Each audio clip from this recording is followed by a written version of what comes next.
number of years ago, probably maybe 20 years ago now, when I realized that our concerts, they didn't draw the number of people they used to draw. My record sales didn't sell like they used to. They weren't playing my music on the radio so much anymore. All those indicators that were, and I never sought for those things, but they're indicators that you really can't ignore. They're just in your face that, here's where you are. Here's a moment of success.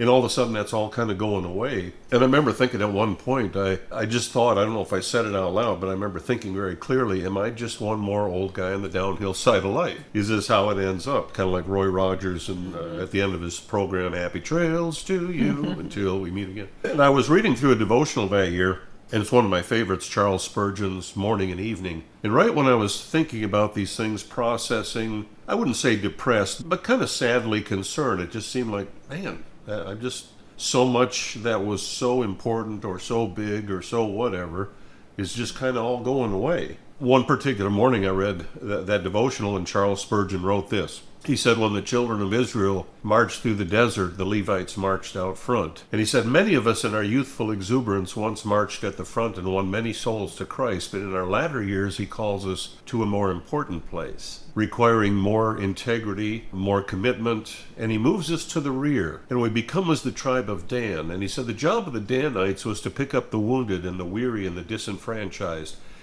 The moment I read that, I went, oh, that's me. That's where I am. Now, I didn't know exactly what that meant or how that translated, but there was just this inner sense of that is exactly what's happening to me.